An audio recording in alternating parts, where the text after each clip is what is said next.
Welcome back to another episode of Infidelity Tales Lab. We're thankful for your continued viewership. Before we begin, tell us, where in the world are you watching from? We love knowing our global reach. Now, let's dive into today's story. Chapter 1, The Foundation. Trevor Raines had built his life like he built his construction empire, methodically, deliberately, with an eye for detail that others missed. At 42, he owned the largest residential development company in the county, a reputation forged through 18 years of never missing a deadline and never accepting substandard work. His steel-gray eyes missed nothing on a job site, and that same attention to detail had served him well in life. He'd met Brooke Manning at a charity gala 7 years ago. She was 28 then, a marketing coordinator for a luxury hotel chain, with auburn hair that caught the light and a laugh that seemed genuine. What attracted him most wasn't her beauty, though she was stunning, but her apparent sincerity. In a world full of people trying to get something from him, Brooke had seemed different. She asked about his work with genuine interest, listened when he talked about his plans to expand the business, and never once mentioned money or what he could provide for her. Their courtship was swift but thorough. Trevor had learned early in business that you research your investments, and marriage was the biggest investment of all. Brooke's background checked out: middle-class family from Portland, decent college grades, steady employment history. No red flags. Her friends seemed authentic, her family welcoming. When he proposed on the beach at sunset after 8 months, her tears of joy had seemed real. The first 3 years of marriage were everything Trevor had hoped for.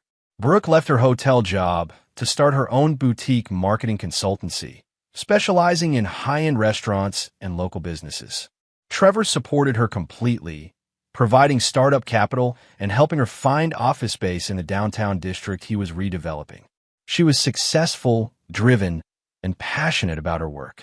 They traveled together, hosted dinner parties, and talked about starting a family. But Trevor's keen eye for detail began picking up inconsistencies around year 4. Small things at first: client dinners that ran unusually late, weekend strategy sessions that couldn't be interrupted, a new secretiveness about her phone. Brooke had always been social and outgoing, but her explanations for her increasing absences felt rehearsed. Her boutique consultancy was doing well, but not well enough to justify the new designer clothes and jewelry that appeared in her wardrobe. The changes were subtle enough that most husbands might have dismissed them, but Trevor Raines had built a multi-million-dollar business by noticing what others missed. When a subcontractor was skimming materials, Trevor caught it in the inventory discrepancies. When a project manager was cutting corners on foundation work, Trevor spotted it in the concrete delivery schedules. And now, those same instincts were telling him that something was very wrong with his marriage. Trevor's childhood had taught him that people would disappoint you if you let them. His father had abandoned the family when Trevor was 8, leaving his mother to work 2 jobs to keep their apartment. His mother remarried when Trevor was 14, a man named Carl who seemed decent until the day Trevor came home early from school to find Carl going through his mother's purse, stealing money for gambling. Trevor had watched his mother make excuses for Carl, forgive his betrayals, take him back again and again until finally Carl cleaned out their savings and disappeared. Never trust someone who shows you who they really are, his mother had told him the night after Carl left for good. And never give someone a second chance to destroy you. She died of a heart attack when Trevor was 26, worn down by years of working multiple jobs and the stress of Carl's betrayals. Those lessons had shaped Trevor into the man he was: successful, careful, and utterly unforgiving of betrayal. In business, he made it clear that stealing from him, lying to him, or betraying his trust was a career-ending mistake. Men who tried to cheat him found themselves blacklisted from every major project in the region. Companies that broke contracts discovered that Trevor's network of contacts was deeper than they'd imagined. But he'd allowed himself to believe that marriage would be different, that Brooke would be different. As he sat in his home office on a Thursday evening, reviewing the day's project reports, Trevor heard Brooke's car pull into the driveway. She was 3 hours later than she'd said she'd be, returning from what she described as a client crisis at Romano's, an upscale Italian restaurant downtown. "Hey, honey," Brooke called out as she entered. her voice carrying the slightly forced cheer he'd been noticing more often. "Sorry I'm so late." The Romano situation was a complete nightmare. Trevor looked up from his laptop. What kind of crisis keeps a marketing consultant until 10 at night? Brooke appeared in the doorway, still in her business attire, but looking more polished than someone who'd been dealing with a crisis should look. Her makeup was fresh, her hair perfect. Their head chef walked out in the middle of dinner service. "I had to help them figure out damage control for social media and coordinate with their backup chef. Total chaos." Trevor nodded, making a mental note. Romano's was one of his favorite restaurants. He'd eaten there just last week and had a good relationship with the owner, Giuseppe Romano. "That sounds stressful. Is Giuseppe handling it okay?" Something flickered across Brooke's face, so quickly that most people would have missed it. But Trevor caught it. Surprise, maybe even panic. "Oh, you know how these restaurant owners get when there's drama in the kitchen," she said, already turning away. "I'm exhausted. I think I'll take a shower and go to bed." Trevor watched her retreat upstairs, then picked up his phone. Giuseppe Romano answered on the second ring. "Trevor, good to hear from you. How's the Harbor Point development coming?" "Moving right on schedule." "Giuseppe, I hate to bother you, but my wife Brooke mentioned she was helping you with some kind of crisis tonight." Chef walked out during service. "I wanted to make sure you're okay." There was a pause. "Crisis?" "No, my friend. Everything was normal tonight. Same chef we've had for 3 years. Your wife, she was here for dinner, but not for business. She was with a man, I assumed a client, very well-dressed, good-looking fellow. They had the corner table, seemed to be having a very intimate conversation." Trevor's grip tightened on the phone. "What time was this?" "They arrived around 7:30, left maybe 45 minutes ago." "Is everything all right?" "Everything's fine, Giuseppe. Thanks." Trevor ended the call and sat back in his chair. 7:30 to 9:15. Intimate conversation. A well-dressed, good-looking man who wasn't her husband. For the first time in 7 years of marriage, Trevor Raines allowed himself to consider that his wife might be lying to him. And lying meant betrayal. And betrayal meant war. Chapter 2. The Investigation. Trevor had spent 3 weeks conducting surveillance the way he managed construction projects, systematically, thoroughly, and with absolute attention to detail. He'd hired Mitchell Hartley, a former police detective turned private investigator, but only for the technical aspects. Trevor did most of the legwork himself, applying the same methodical approach that had made him successful in business. The picture that emerged was devastating and clear. Brooke was having an affair with Ryan Castellano, a real estate agent who specialized in luxury properties.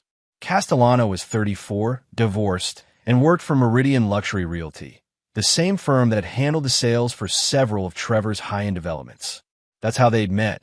Brooke had been hired to handle marketing for Trevor's Harbor Point project, and Castellano had been the listing agent for the completed homes. What made it worse was the timeline. Mitchell's investigation revealed that the affair had been going on for 14 months. 14 months of lies, of elaborate deceptions, of Brooke looking Trevor in the eye every morning and evening while betraying everything their marriage was supposed to represent. The evidence was overwhelming. Hotel receipts charged to Castellano's credit card, showing regular rooms at the Grandview in downtown. Photos of them together at restaurants in the next county, holding hands, kissing. Cell phone records showing hundreds of texts and calls between them. Even a recording Mitchell had managed to capture of them in the parking garage of Brooke's office building, where Castellano had his hands all over her while she laughed about how clueless her husband was. But it was the final piece of evidence that turned Trevor's anger into something cold and calculating. Mitchell had followed them to a house showing in Pinecrest, an exclusive neighborhood where homes started at $2 million. Through telephoto surveillance, he'd captured them viewing a property that Castellano was ostensibly showing to potential buyers. But there were no other buyers present, and their behavior was hardly professional. More importantly, Mitchell had recorded their conversation through a parabolic microphone as they stood on the property's back deck. "This could be perfect for us," Brooke had said, gesturing at the sprawling house with its infinity pool and mountain views. "Once I'm divorced, and we could be together openly." "The timing has to be right," Castellano had replied. Your husband's company is worth what? 12 million? Even with a prenup, you're looking at a significant settlement in this state. The prenup isn't ironclad.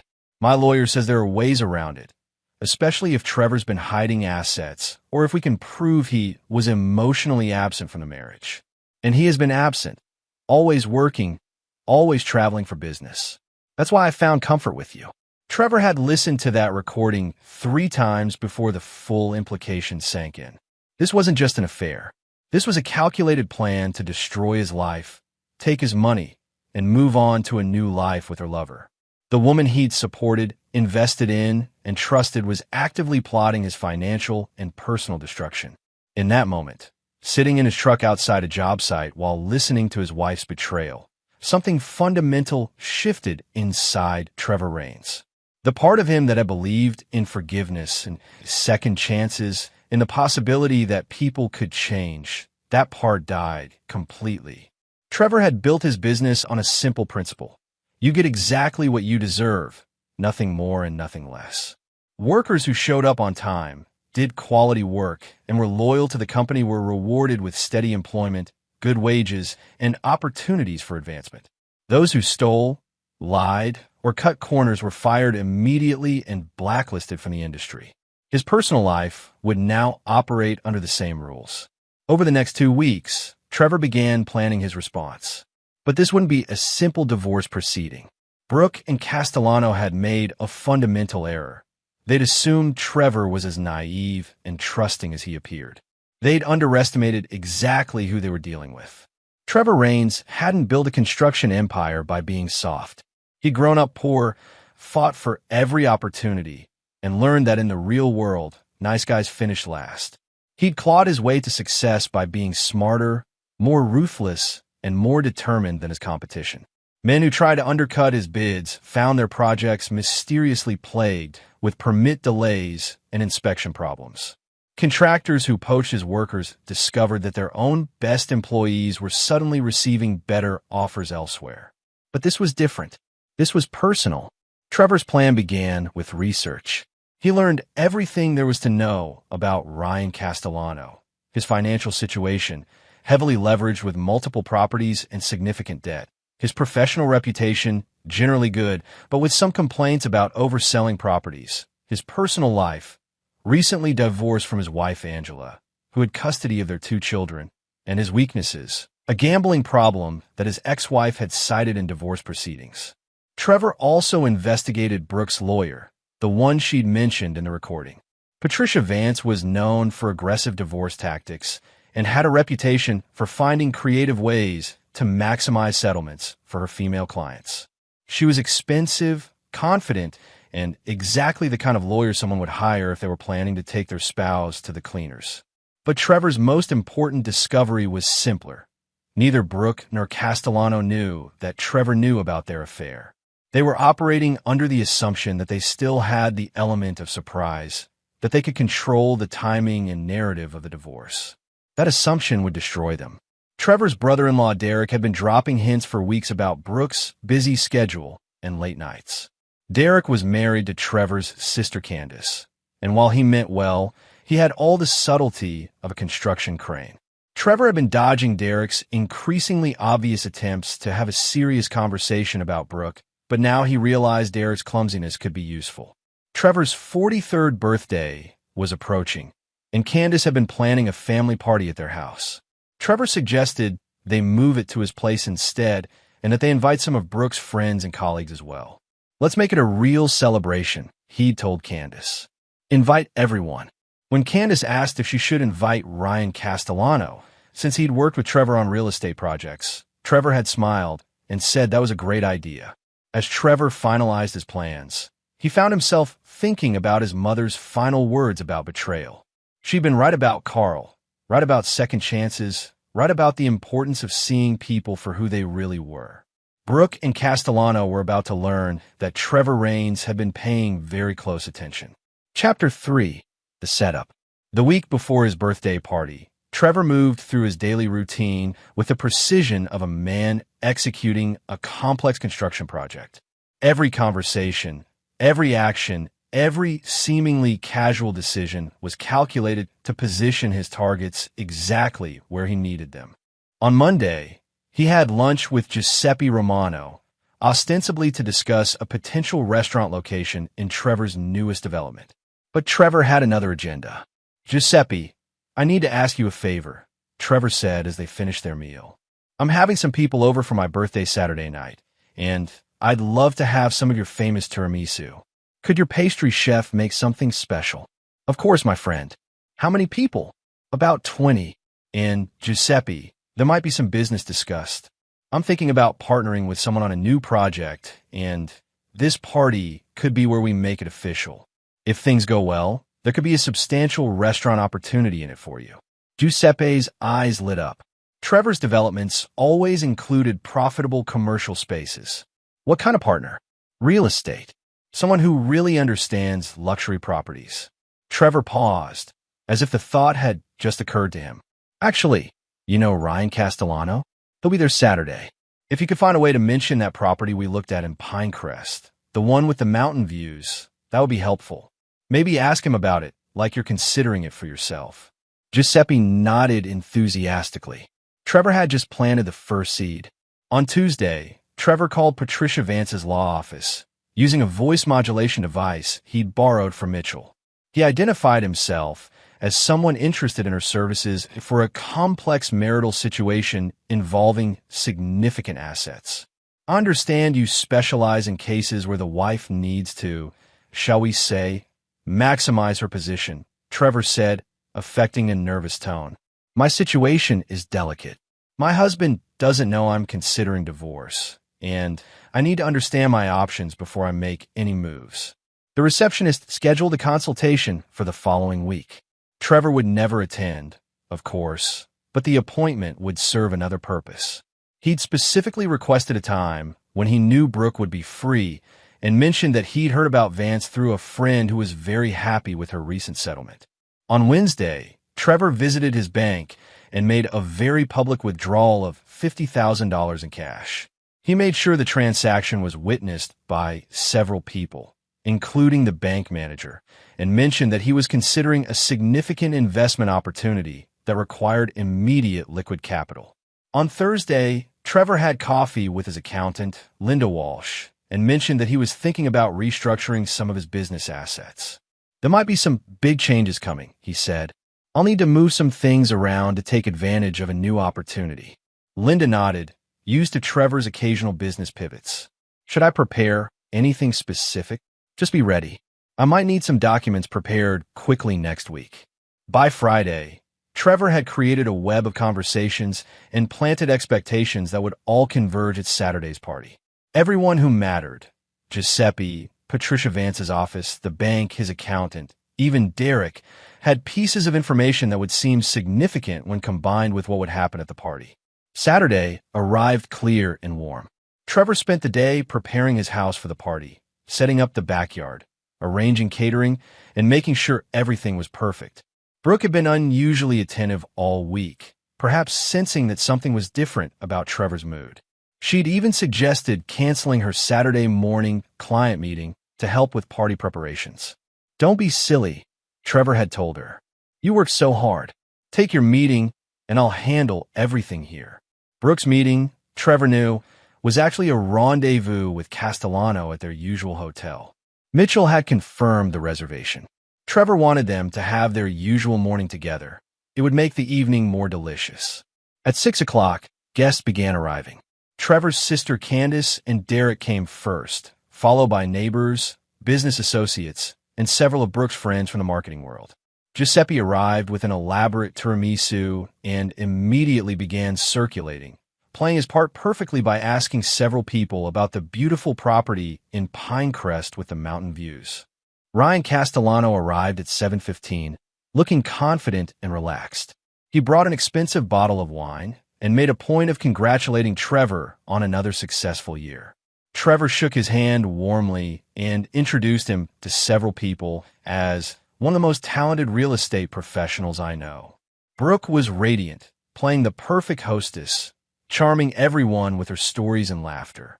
Trevor watched her work the room, noticing how carefully she avoided being alone with Castellano, how she maintained exactly the right amount of professional distance when they spoke. At 8:30, Trevor gathered everyone in the living room for toasts and cake. Derek, as predicted, had been drinking and was in an expansive mood. "Before we do cake," Derek announced, "I have to say something about my brother-in-law here. Trevor, you work too damn hard, man. I mean, your wife works late constantly, too. What is it, Brooke, for nights a week now?" Trevor saw Brooke's smile tighten slightly. "Derek, you know how marketing is. Restaurants and bars need attention when they're actually busy." Right. Derek nodded sagely. "It's just funny, you know. At the birthday party, my brother-in-law joked, 'Your wife works late a lot these days.'" The room laughed politely. Trevor maintained his smile, watching Brooke's face. "She does work incredibly hard," Trevor said. "Though I have to admit, sometimes I wonder what kind of crises require so much personal attention." Brooke laughed, but Trevor caught the flash of nervousness in her eyes. "He's so clueless and dumb to notice anything," she said, and the room erupted in laughter at her playful jab at her husband. Trevor laughed along with everyone else, then stood up smoothly. "Well, since we're sharing jokes," he said, walking to the bookshelf where he'd placed a manila folder earlier that day, "I have something for my dear wife." He handed Brooke the folder with a smile. "Open this." The laughter in the room began to fade as Brooke looked at the folder, confusion replacing amusement on her face. She opened it slowly, and Trevor watched as her face turned pale. Inside were photographs. Brooke and Castellano at Romano's restaurant. Brooke and Castellano at the Grandview Inn. Brooke and Castellano viewing the house in Pinecrest. And on top, a transcript of their conversation about divorce planning and asset division. The room fell completely silent. Castellano stepped forward slightly, his face confused and concerned. "Brooke," he said, "what is it?" Trevor turned to address the room, his voice calm and clear. "Ladies and gentlemen, I'd like to share with you a little project I've been working on. For the past 14 months, my wife has been having an affair with Ryan Castellano here. More than that, they've been planning to divorce me and take as much of my money as possible to fund their new life together." The silence was deafening. Brooke was staring at the photos, her hands shaking. Castellano had gone white.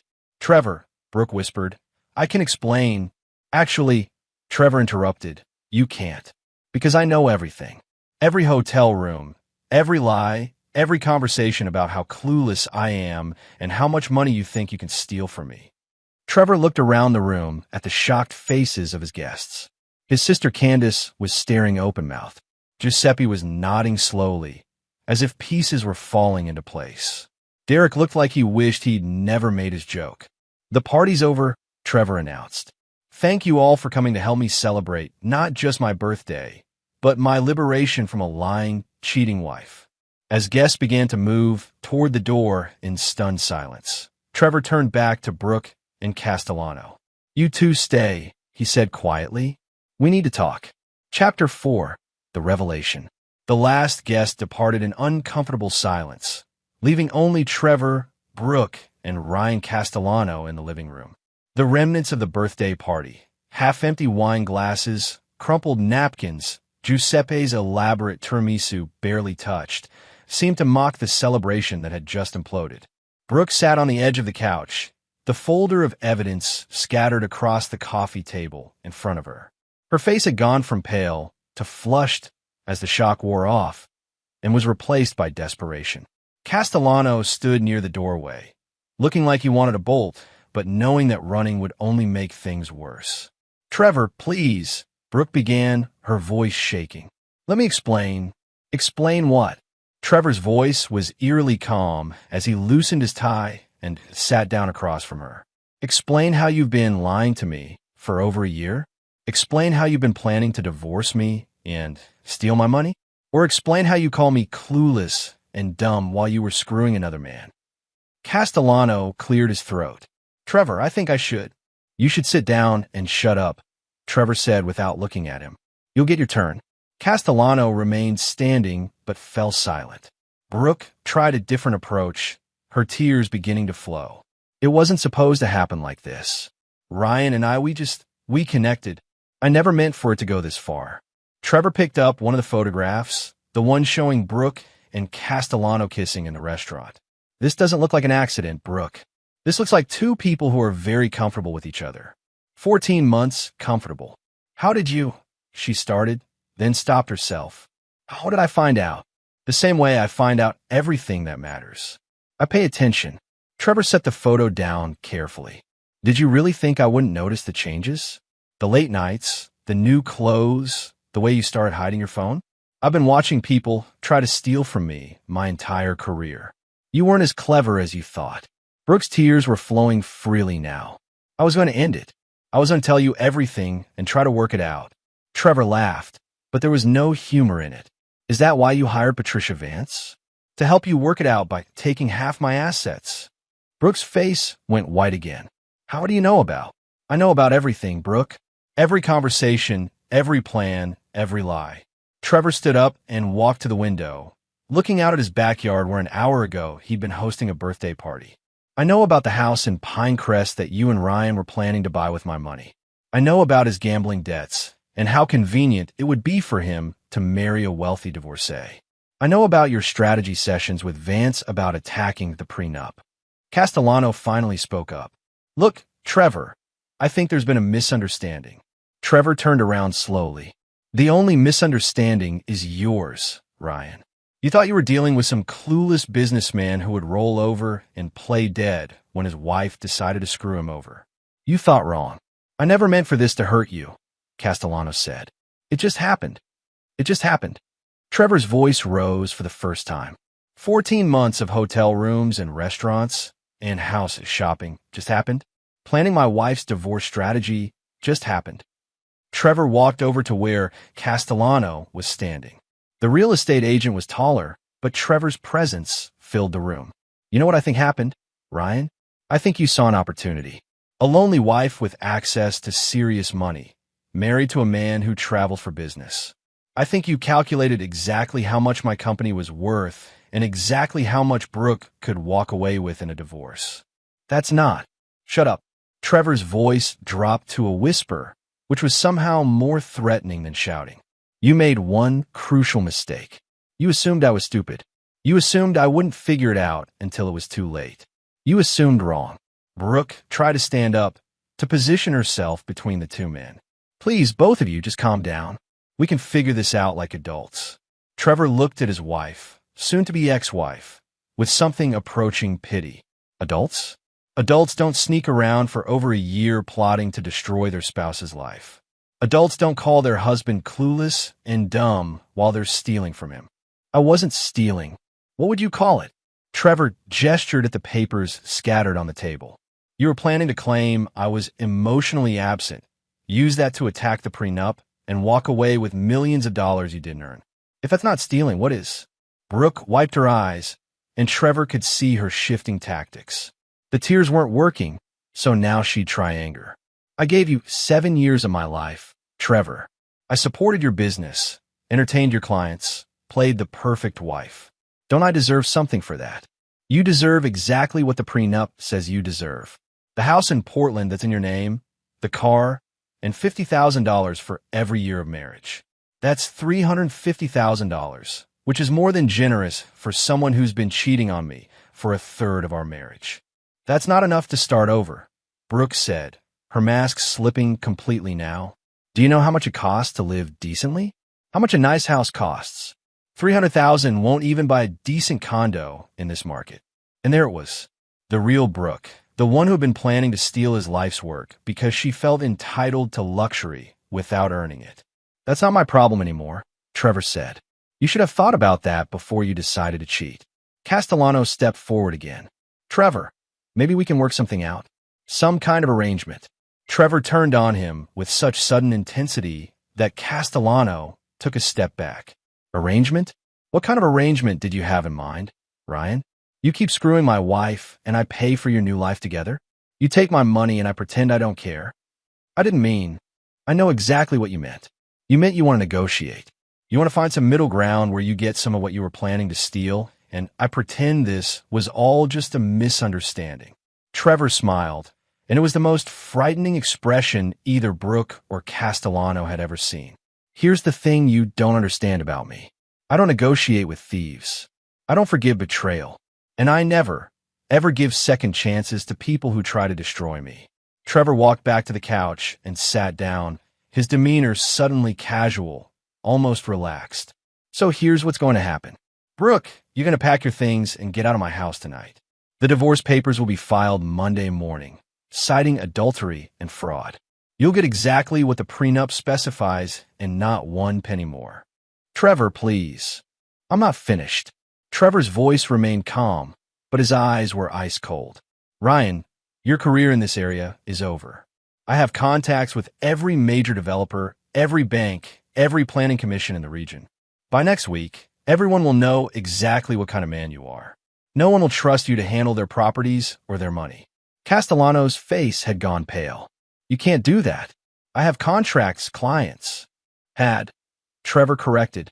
You had contracts and clients. That was before you decided to steal from me. Brooke stood up suddenly, her desperation turning to fury. You vindictive bastard. This is exactly why I needed to get away from you. You're cold and calculating, and you care more about money than people. Trevor looked at her calmly. I care about loyalty, Brooke. I care about honesty. I care about people keeping their word.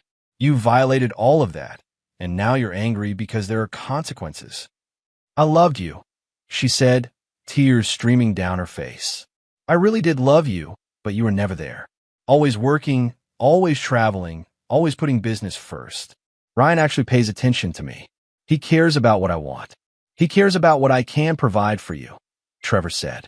Take away my money and see how much attention he pays to a marketing consultant with no trust fund. Castellano opened his mouth to protest, but Trevor held up a hand. Don't. We all know what this was about. You saw an opportunity to upgrade your lifestyle, and you took it. The mistake was thinking I was too stupid to notice. Trevor stood up and walked to the front door, opening it wide. The party's over. Both of you get out of my house. Brooke looked around the living room desperately, as if seeing it for the first time. This house, with its custom finishes and mountain views, would no longer be hers. The life she'd been planning to steal and reshape was slipping away. This isn't over, Trevor, she said, trying to muster some defiance. I'll fight you on this. Patricia Vance is very good at what she does. Trevor smiled again, that same frightening expression. Brooke, you still don't understand who you're dealing with. This isn't the beginning of your fight. This is the end of everything you thought you could take from me. As Brooke and Castellano walked toward the door, Trevor called out one final time. Oh, and Brooke, you were right about one thing at the party. I'm clueless sometimes. I was clueless enough to trust you. But I'm not dumb, and I never forget. The door closed behind them with a quiet click, leaving Trevor alone in his house for the first time in 7 years. But he wasn't feeling lonely. He was feeling free, and he was just getting started. Chapter 5, The Aftermath. Trevor woke up Monday morning to 17 missed calls and 43 text messages. Word of Saturday night's revelation had spread through their social circle like wildfire, and everyone wanted to know what had really happened. He ignored most of them, focusing instead on the calls that mattered.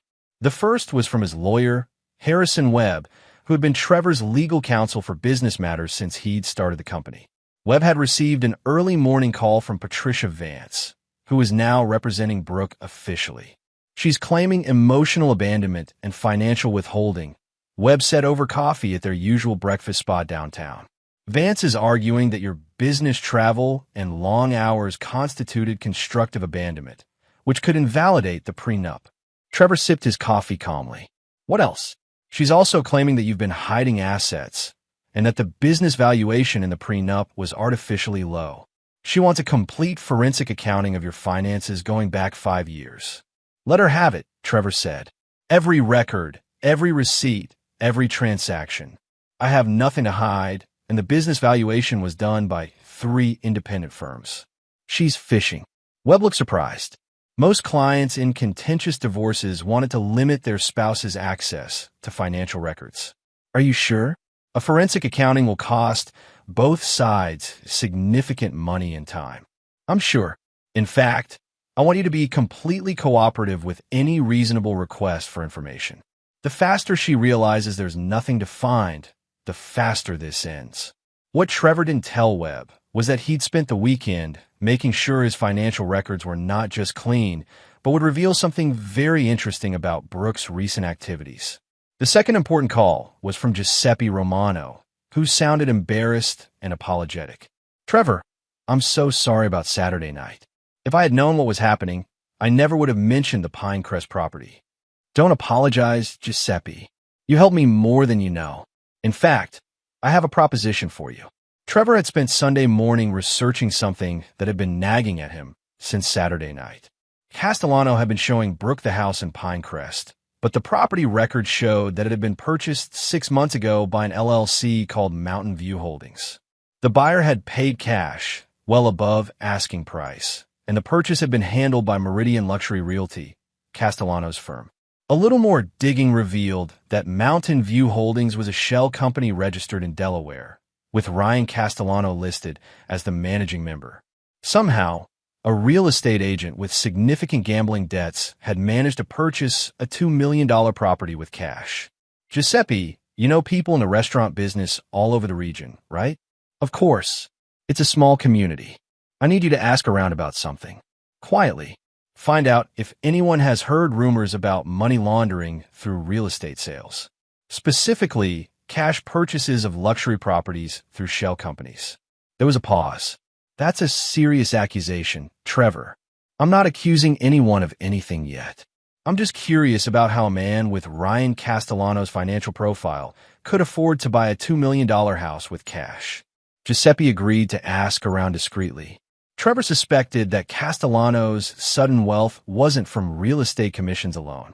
The third call was the most satisfying.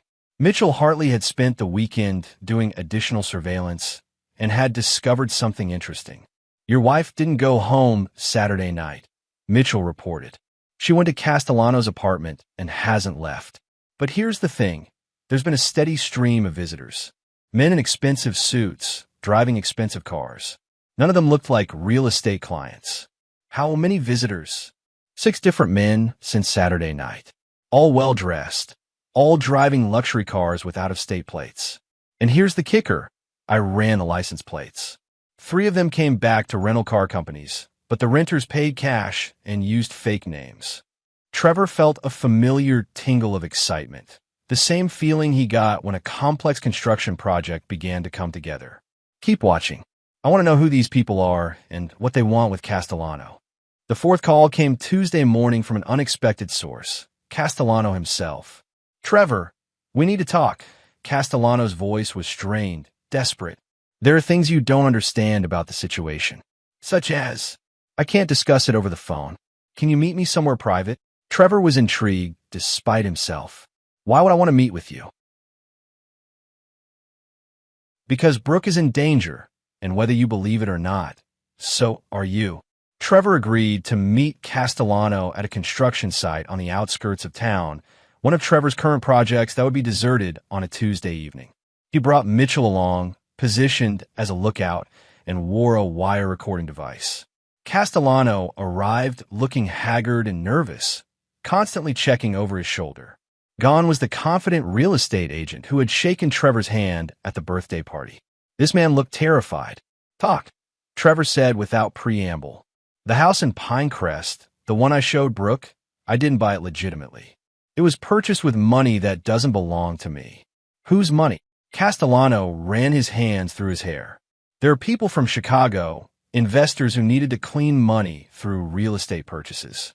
I helped facilitate the transactions, took a percentage. It was supposed to be simple: buy properties with their cash, hold them for a year, then sell and return their money clean." "Money laundering." "Yes, but something went wrong. The FBI started investigating some of their other operations, and now they're nervous about their assets. They want everything liquidated immediately, including the Pinecrest house." Trevor began to understand. "But you can't sell it immediately without taking a loss. And you've been using the house to impress Brooke, letting her think you owned it." "Exactly. And now they know about Brooke, about our relationship, about our plans. They think she's a liability, someone who could expose the operation." "What do they want?" Castellano looked physically ill. "They want their money back with interest." $2.5 million by Friday, or they're going to eliminate what they see as loose ends. Meaning you and Brooke. Meaning all of us. They know about the divorce, about Brooke's plans to get money from you. They think this whole thing is a setup, that maybe you're working with law enforcement. Trevor almost laughed. His wife's affair had accidentally entangled them all with Chicago money launderers who now saw everyone involved as a threat. "What do you want from me?" Trevor asked. "Help me get the money. Lend it to me, and I'll pay you back once this is resolved. I know you hate me, but Brooke doesn't deserve to die because of my mistakes." Trevor considered this. His wife had betrayed him, planned to steal from him, humiliated him. By all rights, he should walk away and let her face the consequences of her choices. But Trevor Raines had built his success on being smarter than his opponents, not just more ruthless. And he was beginning to see an opportunity in this situation that was far more satisfying than simple divorce proceedings. "I'll help you," Trevor said finally. Castellano's relief was visible. "Thank you. I know this doesn't make up for what we did, but I'm not helping you out of forgiveness," Trevor interrupted. "I'm helping because this situation gives me leverage I didn't have before, and because I want to be the one who decides how this ends." Castellano looked confused. "What do you mean?" Trevor smiled, and once again it was that frightening expression that had become familiar over the past few days. "I mean that you and Brooke just went from trying to steal from me to owing me your lives. And I always collect on my debts." Chapter 6. The Trap. Trevor spent Wednesday morning in his office, ostensibly reviewing construction schedules, but actually designing the most complex project of his career. Not a building this time, but a trap that would give him complete control over everyone who had betrayed him. The first component was the money. Castellano needed $2.5 million by Friday to pay off the Chicago investors. Trevor had that amount available, but lending it directly would be too simple. Instead, he structured it as a business transaction. He called Castellano with an offer. Trevor would purchase the Pinecrest property for $2.5 million, enough to satisfy the debt. But the sale would be contingent on specific conditions that would give Trevor ongoing leverage over both Castellano and Brooke. The first condition, Trevor explained over the phone, is that you and Brooke sign affidavits admitting to the affair and the plans to defraud me in the divorce. These documents will be held in escrow with my lawyer. Why do you need that? You already have evidence. The evidence I have could be challenged in court. Surveillance photos can be dismissed, recordings can be questioned. Signed confessions are ironclad. Castellano was desperate enough to agree to almost anything. What else? Brooke will agree to a modified divorce settlement. Instead of the prenup terms, she'll accept a structured payout over 5 years, contingent on her behavior during that period. What kind of behavior?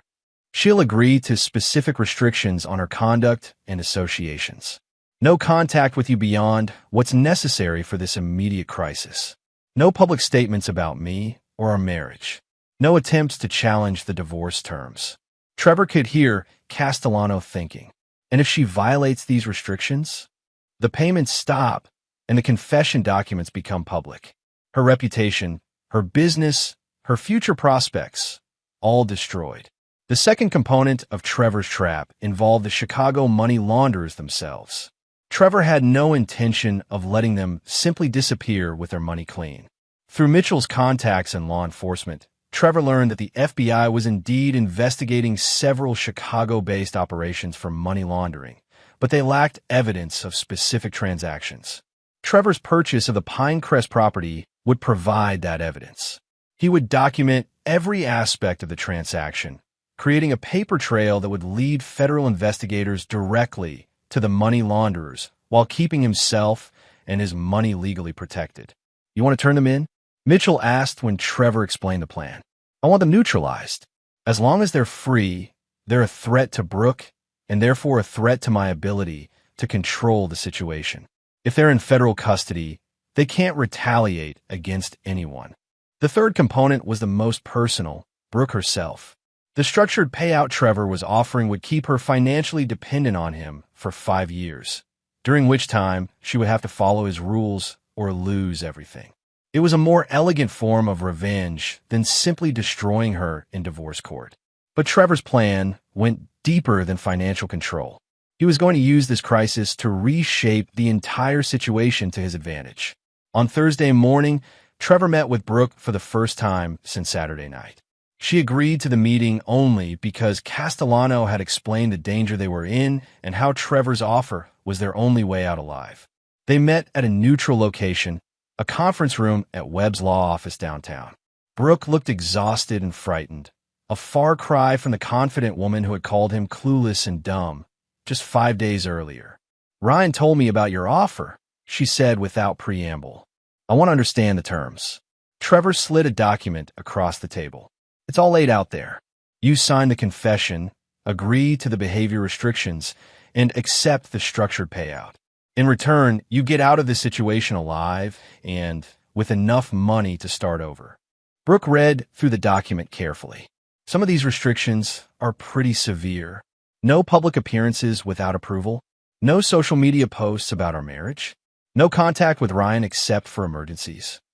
"You chose to make our private life public when you had your affair," Trevor said. "These are the consequences of that choice. And what happens after 5 years? After 5 years, if you've followed all the terms, you'll have received approximately $1.2 million and be free to live your life however you choose. That's far more than the prenup would have given you." Brooke looked up from the document. "Why are you doing this? You could have just let us deal with the Chicago people ourselves." Trevor had been expecting this question. "Because I don't like loose ends and I don't like being threatened by proxy.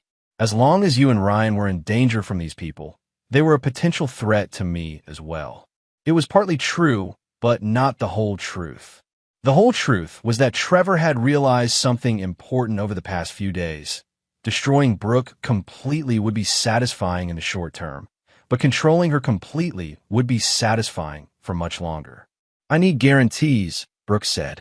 "How do I know you won't just take my signed confession and use it against me anyway?" "Because it benefits me more to have you alive, functional, and under my control than it does to have you destroyed. A destroyed enemy is no longer useful. A controlled enemy can be very useful indeed." Brooke stared at him, perhaps finally beginning to understand who she had really been married to for 7 years. "You're enjoying this. I'm solving a problem efficiently. Whether I enjoy it or not is irrelevant." The meeting lasted 2 hours. By the end, Brooke had signed the confession and agreed to all of Trevor's terms. She would receive $240,000 per year for 5 years, paid monthly, contingent on her following the behavior restrictions. The payments would be structured as consulting fees for a marketing company that Trevor would establish in her name, making them tax-advantaged and giving him an additional layer of control. On Thursday evening, Trevor, Castellano, and the 2 Chicago representatives met at the law office to finalize the property sale.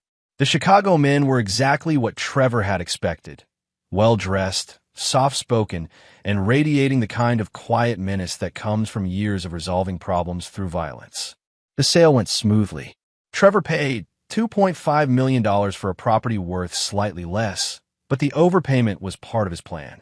The Chicago money was now officially clean, having passed through a legitimate real estate transaction with proper documentation.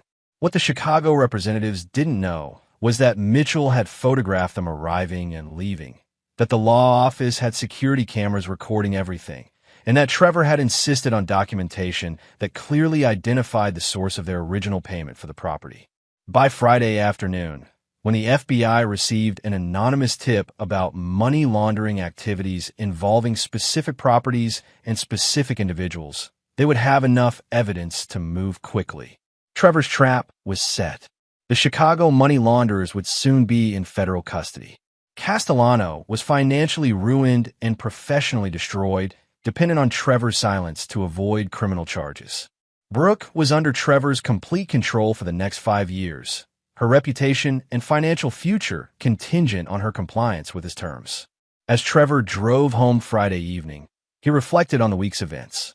7 days ago, he had been a successful businessman with an unfaithful wife planning to steal his money. Tonight, he owned his enemies completely, had turned a potential loss into a profitable real estate investment, and had helped the FBI arrest a money laundering operation. Most importantly, He had proven to himself and everyone else that Trevor Raines was not a man to be betrayed, underestimated, or crossed. The reckoning was complete, but Trevor was just getting started. Chapter 7. The New Order. 3 months after the birthday party that changed everything, Trevor's life had settled into a rhythm that satisfied him deeply. The FBI raids on the Chicago money laundering operation had made front-page news, with federal prosecutors calling it one of the most successful organized crime busts in recent years. Ryan Castellano's name had been mentioned in several articles as someone who had cooperated with federal authorities, which effectively ended what remained of his real estate career. Brooke was living in a modest apartment downtown, working to rebuild her marketing consultancy under Trevor's watchful eye. The monthly payments from Trevor's consulting company kept her afloat, but every expenditure over a certain amount required his approval. She had learned to send him detailed monthly reports on her activities, her clients, and her finances. The behavior restrictions were working exactly as Trevor had intended. Brooke's social media presence had been carefully curated to avoid any mention of their marriage or divorce. Her public appearances were limited and pre-approved. Most importantly, she had maintained complete silence about Trevor's role in resolving the Chicago situation, understanding that any breach of their agreement would result in immediate financial ruin. But Trevor's control extended far beyond the formal terms of their agreement. He had systematically undermined Brooke's ability to rebuild her life independently by using his business connections to influence her professional opportunities. When Brooke pitched marketing services to Romano's restaurant chain, Giuseppe politely declined after a quiet word from Trevor. When she applied to join the Regional Marketing Professionals Association, Trevor's contacts on the board raised questions about her reliability during the membership review. When she tried to lease office space in the downtown business district, landlords who had worked with Trevor's development company suddenly found reasons to reject her applications. Trevor wasn't trying to destroy her completely. That would violate their agreement and potentially drive her to desperate measures. Instead, he was carefully managing her success, ensuring that she remained viable enough to continue making payments, but dependent enough to never challenge his authority. The morning routine had become almost ritualistic. Every first Monday of the month, Brooke would arrive at Trevor's office to deliver her monthly report and receive instructions for the coming month. She would sit across from his desk, professionally dressed and carefully composed, while he reviewed her activities and finances with the attention to detail he applied to construction projects. The Romano account, Trevor said during their December meeting, reading from her report. You marked it as a potential client, but noted they declined your services. Yes. Giuseppe said they were happy with their current marketing firm. Trevor made a note in the margin of her report. And the Westfield Mall project? Still pending. The decision committee wants to interview 3 more candidates before making a choice. Another note. Trevor knew that the Westfield project would be awarded to a firm whose owner owed Trevor favors from a previous development deal, but he didn't mention this to Brooke. Your expenses last month were reasonable, Trevor continued, but I noticed you had several dinners out that weren't marked as business expenses. Who were you dining with? Brooke's jaw tightened slightly. This was always the part of their meetings that tested her composure. Friends, social dinners, nothing that violates our agreement. I'm not accusing you of violating anything. I'm maintaining oversight of my investment in your stability. The language Trevor used was always carefully chosen. He never spoke to Brooke as an ex-husband or as someone exercising personal control over her life. Everything was framed in business terms, as if he were managing a particularly important construction contract. There is one matter we need to discuss, Trevor said, setting down her report. I understand Ryan Castellano has been trying to contact you. Brooke's carefully maintained composure slipped for just a moment.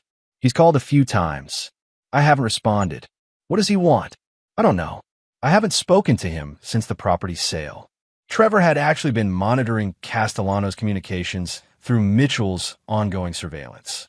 Castellano was desperately seeking work, had been evicted from his apartment, and was apparently hoping to convince Brooke to help him financially. The irony wasn't lost on Trevor. The man who had planned to live off Trevor's money was now hoping to live off the money Trevor was providing to Brooke. He's become a liability, Trevor said. His cooperation with the FBI protected him from criminal charges, but it also marked him as unreliable in certain circles. People in this business don't trust someone who cooperates with federal investigators, even when that cooperation was necessary for survival. What are you saying?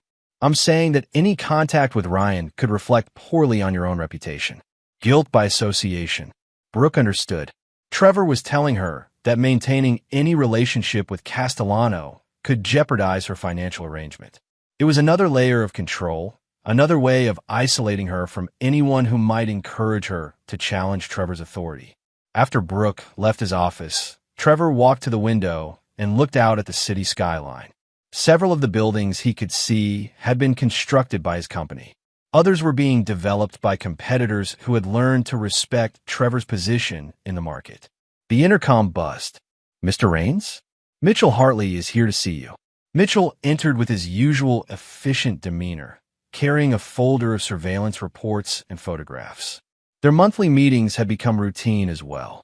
Brooks maintaining compliance with all the restrictions, Mitchell reported. No unauthorized contacts, no public statements about the divorce, no attempts to challenge the financial arrangements. And Castellano, he's struggling. Lost his real estate license last month. Turns out the state board doesn't like money laundering convictions, even when charges were dropped. He's been working construction jobs, day labor mostly. Trevor nodded. Any indication he's planning to cause problems? None. If anything, he seems broken. The FBI cooperation saved him from prison, but destroyed his reputation and his career. He's been asking mutual acquaintances about Brooke, but no one's telling him anything useful. Keep monitoring both of them. I want to know about any changes in their situations or behavior. After Mitchell left, Trevor returned to his desk and opened a different folder, one containing information about potential new business ventures. The money from the Pinecrest property sale had been reinvested in a commercial development project that was already showing strong returns. The monthly payments to Brooke were easily covered by the profits from that investment alone. More importantly, Trevor had discovered that he enjoyed the strategic aspects of his new arrangement. Managing Brooke's life, controlling her opportunities, maintaining leverage over her future. It satisfied something in him that simple business success had never quite achieved. For the first time in his adult life, Trevor Raines felt completely in control not just of his own destiny, but of the destinies of those who had tried to betray him. It was a feeling he intended to maintain for as long as possible. The reckoning had evolved into something more sophisticated than revenge. It had become a system of justice that would continue indefinitely, reminding everyone involved that actions had consequences and that Trevor Raines never forgot a betrayal. Chapter 8. The Test.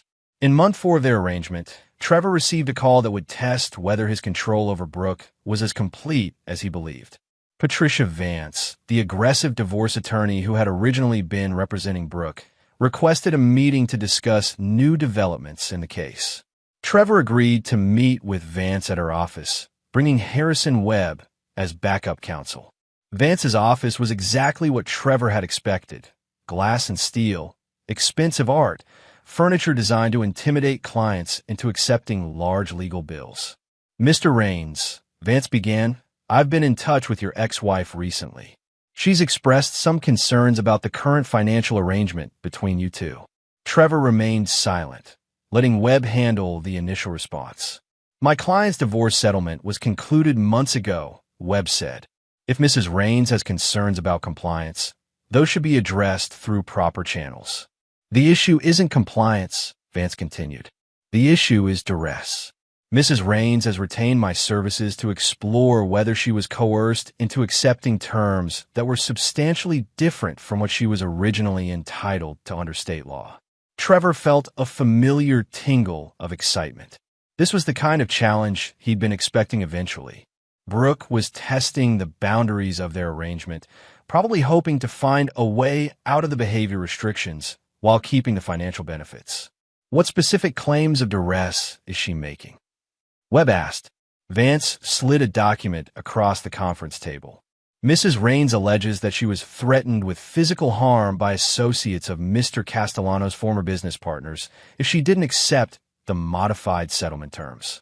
She claims that Mr. Raines used this threat to coerce her into signing away rights she was entitled to under the original prenuptial agreement. Trevor read through the document carefully. It was cleverly constructed, technically true in some respects, but misleading in others. Brooke had been threatened by the Chicago money launderers, and Trevor had used that situation to his advantage in structuring their settlement. But the document implied that Trevor had orchestrated the threats himself, which wasn't true. "This is an interesting interpretation of events," Trevor said finally. "But it's also provably false." "How so?" Trevor looked at Webb, who nodded. They had prepared for this possibility. "Because I have documentation proving that Mrs. Raines knew about the Chicago situation before our divorce settlement was even discussed. I have recordings of her and Mr. Castellano discussing how to handle the money laundering discovery weeks before they approached me for help. This was a bluff, but a calculated one." Trevor suspected that Brooke and Castellano had been aware of the Chicago money source for some time before the crisis came to a head, and that Brooke's current legal strategy was based on the assumption that Trevor couldn't prove her prior knowledge. Vance's expression remained neutral, but Trevor caught a flicker of uncertainty. "What recordings?" "Surveillance audio captured during the investigation of their affair. Mrs. Raines and Mr. Castellano discussed the money laundering situation and how it might affect their plans for our divorce settlement. They specifically talked about using any threats from Chicago as leverage to get better terms for me." This was a more significant bluff, but Trevor was confident in his reading of the situation. Brooke's legal strategy depended on portraying herself as an innocent victim caught up in Castellano's criminal activities. If she had prior knowledge and had tried to use the situation to her advantage, her claims of duress would collapse. "I'd like to hear these recordings," Vance said. "I'm sure you would. But they're currently part of an ongoing federal investigation into the money laundering operation. They won't be available for civil proceedings until the criminal case is concluded." Another bluff, but a reasonable one. The FBI investigation was indeed ongoing, and it was plausible that surveillance evidence would be restricted during active proceedings. Vance leaned back in her chair, clearly recalculating her strategy. Even if Mrs. Raines had prior knowledge of Mr. Castellano's activities, that doesn't negate claims of duress during the settlement negotiations. "Actually, it does," Webb interjected. "If Mrs. Raines entered into settlement negotiations knowing about the Chicago situation and hoping to use it to her advantage, she can't later claim she was coerced by that same situation." Trevor watched Vance's face as she realized that her client's legal position was weaker than she'd initially believed. The meeting continued for another 30 minutes, but Trevor could tell that Vance was already preparing to recommend that Brooke abandon this approach.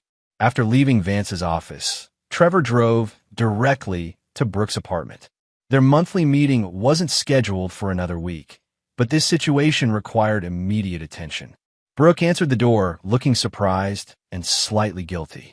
"Trevor, I wasn't expecting you. I just came from Patricia Vance's office," Trevor said, walking past her into the living room. "We need to talk."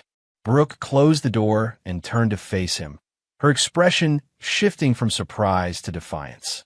"I have a right to explore my legal options." "You have the right to do whatever you want," Trevor replied calmly. "Just as I have the right to respond to any violation of our agreement. I haven't violated anything. Consulting with an attorney isn't forbidden under our terms." Trevor sat down on her couch, making himself comfortable in a way that demonstrated his complete confidence in the situation. "Consulting with an attorney isn't the problem, Brooke. Lying to that attorney about the facts is the problem. I haven't lied to anyone." "Really? Did you tell Vance that you knew about Castellano's money laundering activities before the Chicago crisis came to a head? Did you tell her about the conversations you had with Ryan about using any threats as leverage in our divorce negotiations?" Brooke's face went pale, confirming Trevor's suspicions about her prior knowledge. "I don't know what you're talking about," she said, but her voice lacked conviction. Trevor pulled out his phone and played an audio file. It was actually a recording of a conversation between two of his construction workers discussing a job site problem, but he'd edited it to remove identifying context. To Brooke, listening from across the room, It could easily sound like a muffled recording of voices discussing legal strategies. "That's from 3 weeks before you approached me for help with the Chicago situation," Trevor said, stopping the playback. "Your voice and Ryan's discussing how to use the money laundering discovery to get better divorce terms." It was a complete fabrication, but Brooke's guilty expression told Trevor that his guess about her prior knowledge had been correct. "You can't prove that's us," Brooke said weakly. "I don't have to prove it to you. I only have to prove it to a judge if you decide to challenge our agreement." Voice analysis, timeline verification, testimony from federal investigators about when various facts came to light. It would be a very thorough process. Trevor stood up and walked to the window, looking out at the city lights. "Here's what's going to happen, Brooke. You're going to call Patricia Vance and tell her that you've reconsidered your legal position. You're going to withdraw any claims of duress and confirm that you entered into our settlement voluntarily. And if I don't," Trevor turned back to her with that same frightening smile she'd seen so many times over the past few months. "If you don't, I'll release the recordings to the FBI as evidence that you were attempting to obstruct their money laundering investigation by using criminal threats as leverage in a civil proceeding. You'll be facing federal charges for interfering with an ongoing investigation." Brooke stared at him, finally understanding the depth of her miscalculation. She had thought she could find a legal way out of their arrangement, but Trevor had anticipated this move and prepared countermeasures. "You're bluffing," she said, but her voice betrayed her uncertainty. "Am I? Are you willing to bet your freedom on that assumption?" The room fell silent as Brooke realized that she had no good options. Challenging Trevor's control meant risking criminal prosecution based on evidence that she couldn't verify, but couldn't afford to ignore. "What do you want me to tell Vance?" she asked finally. "Tell her the truth. That you consulted with her because you were hoping to find a way out of an agreement that you now regret, but that upon reflection, you realized that the agreement was fair and that you entered into it voluntarily." Trevor walked to the door, then turned back one final time. "This was a test, Brooke. You failed it. Don't test me again." As Trevor drove home, he reflected on how satisfying it had been to watch Brooke's legal strategy collapse under the weight of her own deceptions. She had tried to use the system against him, but Trevor understood the system better than she did. More importantly, this incident had proven that his control over Brooke was even more complete than he'd realized. She wasn't just following his rules because of the financial benefits. She was following them because she was genuinely afraid of the consequences of defying him. That fear was the foundation of everything Trevor had built since the birthday party 6 months ago. And now he knew that foundation was solid enough to support whatever he decided to build on top of it. Chapter 9. The Resolution. 2 years after the birthday party that had changed everything, Trevor Raines stood in his office looking out at the latest addition to the city skyline, a 30-story mixed-use development that bore his company's signature architectural style. The building would house offices, luxury condos, and ground-floor retail space, including a restaurant that Giuseppe Romano was opening as his flagship location. The project had been Trevor's most ambitious yet, and its success had cemented his position as the dominant commercial developer in the region. More importantly, it had been funded in part by the profits from the Pinecrest property and other investments that had grown out of his calculated response to Brooke's betrayal. Trevor's control over his former wife had evolved over 24 months into something more sophisticated than simple revenge. Brooke had become, in effect, a controlled asset whose activities and success Trevor managed like any other business investment. The monthly reports continued, the behavior restrictions remained in place, and the financial payments created a dependency that guaranteed her compliance. But Trevor had realized something important during their second year of this arrangement. Complete control was only satisfying if it was occasionally challenged.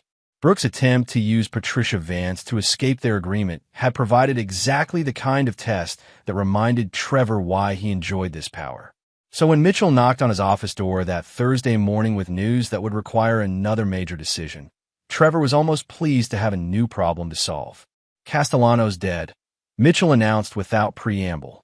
Trevor looked up from the architectural plans he'd been reviewing. "Ow! Car accident last night. Single vehicle. Ran off the road near the interstate." Police are calling an accident, but the circumstances are suspicious. Trevor gestured for Mitchell to sit down. Explain. Castellano had been working construction jobs for the past year, barely making ends meet. But yesterday, he deposited a check for $50,000 into his bank account. A few hours later, he's dead in a car crash on a road he had no reason to be traveling. Who wrote the check? That's the interesting part. It was from a company called Mountain View Holdings. Trevor felt a familiar tingle of excitement. Mountain View Holdings was a shell company that the Chicago money launderers had used to purchase the Pinecrest property. According to federal prosecutors, that operation had been completely shut down with all principals either in prison or under federal supervision. Someone's using the old company name, Trevor mused. Either the Chicago people have contacts who weren't caught, or someone else has taken over their local operations. There's more, Mitchell continued. I checked with my FBI contact. Castellano had been asking questions about witness protection programs. He was scared of something, maybe trying to get federal protection again. Trevor understood immediately. Someone connected to the original money laundering operation had approached Castellano, either to eliminate him as a potential witness or to use him for new criminal activities. The $50,000 might have been payment for services, or it might have been bait to get him to a specific location. What does this mean for Brooke? Trevor asked. If someone's trying to tie up loose ends from the Chicago operation, she could be next on their list. She knows as much about the money laundering as Castellano did, maybe more. Trevor walked to his window and looked out at the city he'd helped build. Castellano's death created both a problem and an opportunity. The problem was that Brooke's safety was now genuinely at risk, which could disrupt Trevor's carefully managed control over her life. The opportunity was that this crisis would give Trevor leverage to restructure their relationship entirely. Schedule a meeting with Brooke for this afternoon, Trevor told Mitchell, and increase surveillance on her activities immediately. If someone is cleaning up witnesses, I want to know about it before they make a move. Trevor spent the rest of the morning considering his options. He could simply warn Brooke about the potential threat and let her handle her own security. He could provide protection for her as part of their existing arrangement. Or he could use this crisis to fundamentally change the terms of their relationship. By the time Brooke arrived at his office that afternoon, Trevor had decided on the most ambitious option. Ryan Castellano is dead, Trevor said without preamble as soon as she sat down. Brooke's face went white. What happened? Car accident, but the circumstances suggest it wasn't accidental. Someone gave him $50,000 yesterday. Then he died a few hours later. Who will want to kill Ryan? Someone who's concerned about his knowledge of the Chicago money laundering operation, which means they might be concerned about your knowledge as well. Brooke's hands were shaking as she absorbed this information. What do I do? Trevor had been waiting for exactly this question. You have 3 options. First, you can go to the FBI and request witness protection. They'll relocate you, give you a new identity, and you'll spend the rest of your life looking over your shoulder. What's the second option? You can hire private security and hope it's enough to keep you safe. That would be expensive, and there's no guarantee it would work. Brooke was gripping the arms of her chair. And the third option? You accept my complete protection in exchange for a permanent modification of our arrangement. Trevor had spent hours crafting this proposal. Instead of the current 5-year agreement with behavior restrictions and monthly payments, Brooke would become essentially a permanent dependent. She would move into a secure property that Trevor controlled, accept a comprehensive security arrangement that he managed, and surrender any pretense of independence in exchange for complete safety. You want me to become your prisoner, Brooke said. I want you to become my responsibility. There's a difference. Trevor outlined the terms he'd prepared. Brooke would live in a luxury condo that Trevor owned in the most secure building downtown. Her movements would be monitored for security purposes, but she would be free to work, socialize, and live normally within those constraints. The monthly payments would continue indefinitely rather than ending after 5 years, but she would sign away any future claims to Trevor's assets or estate. Most importantly, the behavior restrictions would become permanent. No public statements about their marriage or divorce, no challenges to Trevor's authority, no contact with anyone who might threaten the security arrangement. This isn't protection, Brooke said. This is ownership. It's survival, Trevor replied. Ryan thought he could handle this situation on his own, and now he's dead. You can make the same mistake he did, or you can accept reality. Trevor walked to his safe and removed a folder containing photographs that Mitchell had taken the night before. They showed Castellano's car after the accident, the $50,000 check, and surveillance photos of men who had been watching Castellano's apartment in the days before his death. These people are professionals, Brooke. They eliminated Ryan cleanly and efficiently, and they'll do the same to you if you give them the opportunity. Brooke studied the photographs, her face growing paler with each image. How do I know you're not behind this? How do I know you didn't have Ryan killed to force me into this arrangement? Trevor had expected this question, because if I wanted Ryan dead, I would have let the Chicago people kill him 2 years ago when they first threatened him. I kept him alive because a living witness served my purposes better than a dead one. It was true, but not the complete truth. Trevor had indeed protected Castellano during the original crisis, but he'd also made sure that Castellano's cooperation with federal authorities had marked him as unreliable in criminal circles. Trevor hadn't killed Castellano directly, but his actions had created the conditions that led to Castellano's death. I need time to think, Brooks said. You have until tomorrow morning. After that, I withdraw the offer and you're on your own. That evening, Trevor sat in his study reviewing the security arrangements he'd already begun implementing. The downtown condo was being equipped with state-of-the-art security systems. Mitchell's team was prepared to provide round-the-clock protection. Financial arrangements were being restructured to make the new agreement legally airtight. Trevor's phone rang at exactly midnight. Brooke's voice was quiet but steady. I accept your terms, she said. All of them. 3 days later, Brooke moved into the secure condo with 2 suitcases and a box of personal items. Everything else from her old life, furniture, photographs, mementos, was left behind as part of her transition into what Trevor privately thought of as phase 2 of their relationship.